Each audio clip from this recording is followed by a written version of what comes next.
Okay, so just lining up my paper. Just going to do a quick tutorial on watercolours. So I have my palette here, and they are just those little tubes that I showed you in the supply list, and you can buy these palettes empty and put your watercolour paints in them. They go hard, as you can see. That one there is quite hard, but once you put water on them, they come back to life. So I'm just learning how to use watercolours, so I'm just sharing little bits and pieces that I've learnt along the way. Now, with watercolour being a water-based paint, it needs a lot of water, and you can do a lot of different, make a lot of different patterns. So if you get your page quite wet, and I'm using what was it, 190 GSM watercolour, whereas the watercolour one that I did in my journal, where is that? Because it does make a difference. This paper here, you can see there's a texture, whereas this one, this is the one I'm using, isn't it? Oh, it's not. Here it is. This one is quite smooth.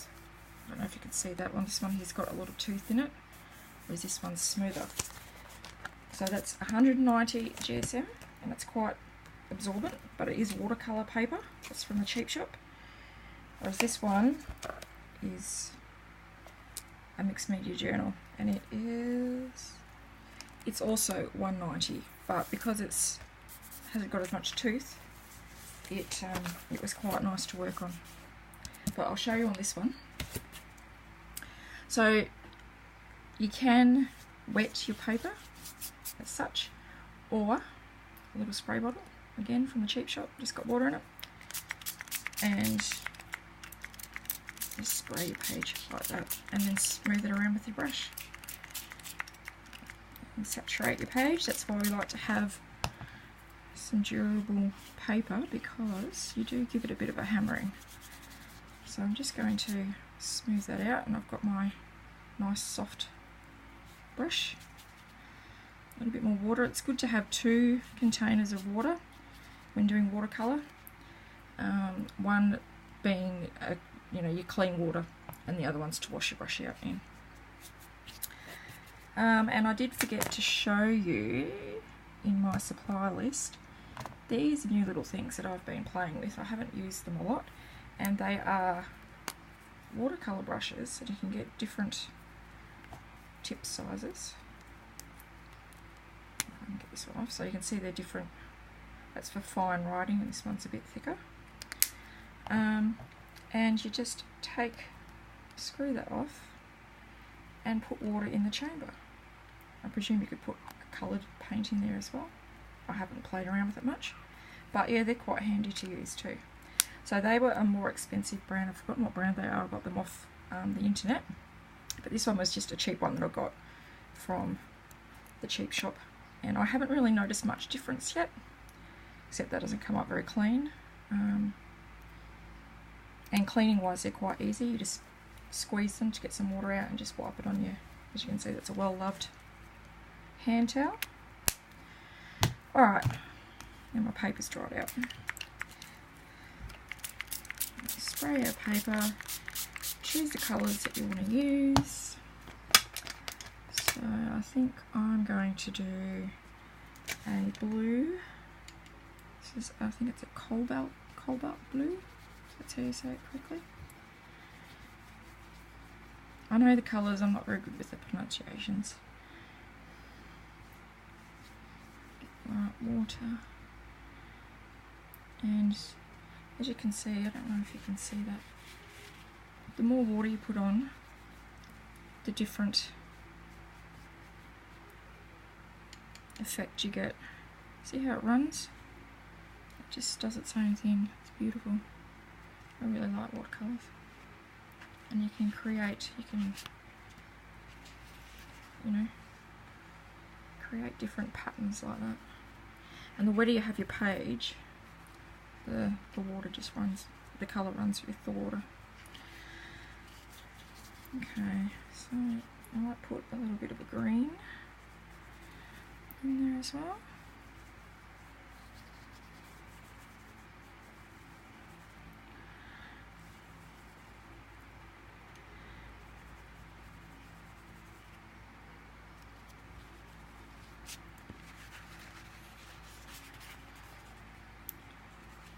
So like I said, I'm not an expert at this. There's probably a few of you out there that are a bit more knowledgeable about watercolours.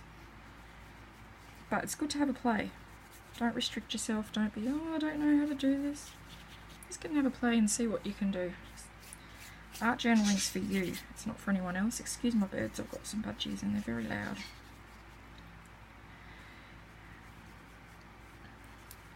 I'll just bring that down a little bit more. And what else? I'll just rinse that in water. That'll be okay. Bring that up. Let's add a yellow.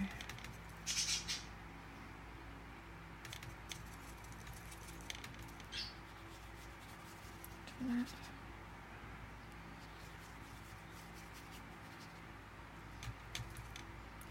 And there's lots of different techniques that you can do that I'm discovering.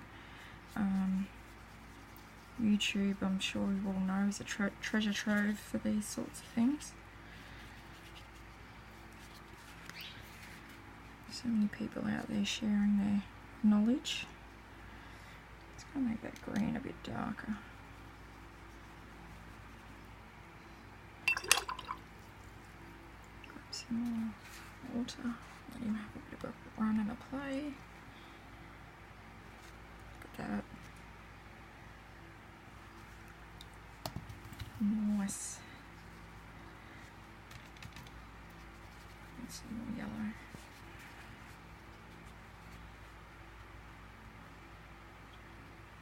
Start it bleeding together. And now my green's going the other way.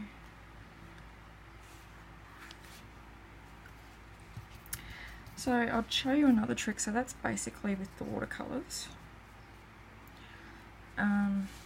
Another thing I have learnt, and I'll have to show you a photo of it later. Hopefully it works. I've only done it a couple of times.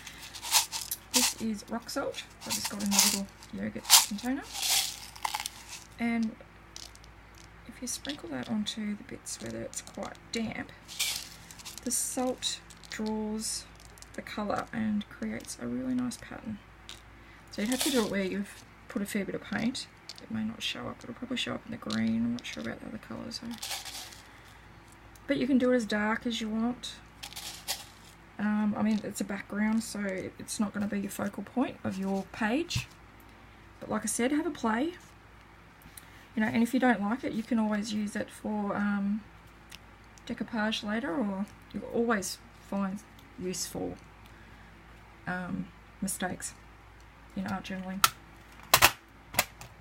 whether it's a test piece or part of a page that you make down the track. Okay, so I hope you like that little tutorial. I'll come on and I'll show you some more things that I've learnt along the way, and just how you can use like household items as well. You don't have to rush out and buy a lot of different stamps and whatnot. It's surprising what you can find around the house. Oh, sorry people. Alright, I will get that up to you guys shortly. Bye.